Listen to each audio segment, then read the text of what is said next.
लोक सेवा आयोग की मुख्य परीक्षा के लिए संक्षेपण बहुत ज़्यादा जरूरी है, शॉर्ट नोट्स बहुत ज़्यादा जरूरी हैं। आप में से बहुत से सब्सक्राइबर है जिन्होंने पूछा कि सर आप शॉर्ट नोट्स कैसे बनाते हो, तो देखो ये एक पेज है ना, ये पेज है और ये टोटल कितने पेज है, 1 2 3 4 5 6 7 यानी 14 पेज है लगभग, ठीक है। तो लगभग इतने पेज हो गए और इनका शॉर्ट के अंदर आप देखो सिर्फ एक पेज के अंदर तैयार किया है। कैसे, उदाहरण सहित बता दूंगा। लोक सेवा आयोग की मुख्य परीक्षा तैयार है, यूपीपीसी से एमपीपीसी सब में भारत की विदेश नीति या भारत के जो पड़ोसी देशों के साथ में संबंध कैसे है वो पूछा जाता है, ठीक। तो हम बहुत ज़्यादा मटेरियल पढ़ते हैं, जैसे पाकिस्तान की बात करें, ठीक। अब टीचर का पूछने का तरीका एक तो ये हो सकता है कि भारत और पाकिस्तान के संबंधों की चर्चा कीजिए, तो 1947 से लेकर अब तक चर्चा करनी है। वो ये कह सकता है अभी पिछले 5 सालों में क्या हुआ, तो 5 सालों का लिखना है। अभी लेटेस्ट 1 साल का पूछे तो 1 साल के हिसाब से बताना है। इसके अलावा वो जो विवाद के जो टॉपिक है उन पे 50 शब्द में या 100 शब्द में सवाल पूछ सकता है। तो शिक्षक की मर्जी है, लेकिन आपको कैसे लिखना, आपको पूरा भी तैयार करना है और शॉर्ट के अंदर भी तैयार करना है। जैसे भारत और पाकिस्तान की बात करते हैं तो सबसे पहले ऐतिहासिक पृष्ठभूमि क्या, उसकी चर्चा कर दो एक पंक्ति में।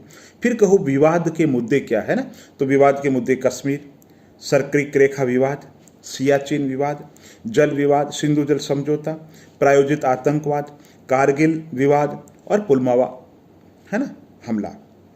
युद्ध कौन से हो गए, 1947 का युद्ध हो गया, 1965 का युद्ध हो गया और 1971 का युद्ध हो गया।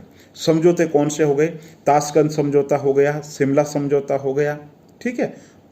अब प्रयास और कौन कौन से हुए, तो समझौते और संधियां कौन कौन से हुई है, ठीक। तो संधियां नदी जल विवाद से संबंधित, व्यापार से संबंधित, कृषि से संबंधित, सांस्कृतिक संबंधित, सार्क और साप्टा हो गया, कैदियों की रिहाई हो गई, ये बात हो गई, ठीक। और इसके अलावा अगर पूछे लेटेस्ट के अंदर तो सवाल पूछा जा सकता है ये जो पुलवामा हमला हुआ था उसके बाद में भारत और पाकिस्तान के जो संबंध है उन पर क्या प्रभाव पड़ा, ठीक है। अब और क्या पूछा जा सकता है, ये जो मुद्दे मैंने बताए है ना, जैसे कि कश्मीर का मुद्दा है ना, सरक्रिक का विवाद, सिंधु जल समझौता, सियाचिन विवाद, पाकिस्तान के द्वारा प्रायोजित आतंकवाद, कारगिल विवाद, पुलवामा हमला, ताशकंद समझौता, शिमला समझौता, इन पे 50-50 शब्दों में भी सवाल पूछे जा सकते हैं, ठीक है। 5-6 पंक्तियां शॉर्ट के अंदर इनके आप नोट्स बना लो, ठीक है। तो अब आप समझ गए कि भाई इतना जो बड़ा मटेरियल मैंने पढ़ा है ना, और उसको शॉर्ट के अंदर मुख्य परीक्षा में एकदम जैसे आपसे पूछ ले कि भारत और चीन के संबंधों की चर्चा कीजिए है ना, तो आप जैसे 20 पेज पढ़ रखे हैं आपने, तो उसको आप एक पेज के अंदर कैसे लिखो, ठीक है। अब घर से ही फ्रेमिंग तैयार कर रखी है आपने, भारत और चाइना संबंध, ऐतिहासिक पृष्ठभूमि के साथ, ये लो ऐतिहासिक पृष्ठभूमि, चीन को जो मान्यता दिलाई थी साम्यवादी चीन को, उसमें हम आगे थे, संयुक्त राष्ट्र की सदस्यता की बात हो या और कोई बात हो, पुराने प्राचीन काल से संबंध है, एक पंक्ति में ये बात को। फिर विवाद के मुद्दे बता दो, विवाद के मुद्दे कौन से, फिर प्रमुख युद्ध कौन कौन से हुए, समझौते और संधि और वर्तमान स्थिति, इस तरीके से बात शॉर्ट में कर दो। तो जैसे पाकिस्तान के साथ में संबंध मैंने बताए, तो वैसे भारत के जितने भी पड़ोसी देश है उनके साथ में संबंधों के जो टॉपिक है उनके कीवर्ड्स लिखो। तो आप बार बार जब अभ्यास करोगे तो आपकी जो उत्तर लेखन शैली है बहुत ज़्यादा विकसित हो जाएगी।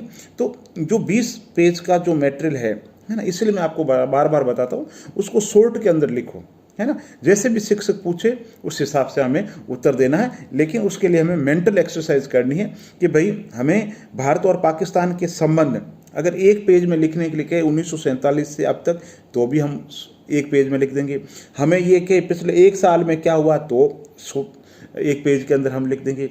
हमें ये कह दे कि भारत और पाकिस्तान के बीच में विवाद की जड़ कश्मीर है, तो भी हम उस एक टॉपिक पे भी मेंटल एक्सरसाइज ऐसी करो कि 100 शब्द लिख सको। तो कहने का मतलब है शिक्षक कुछ भी पूछे, आपकी फ्रेमिंग जो मेंटल फ्रेमिंग होनी चाहिए कि अगर शिक्षक ऐसा पूछेगा तो मैं ऐसा लिखूंगा। बहुत बहुत धन्यवाद।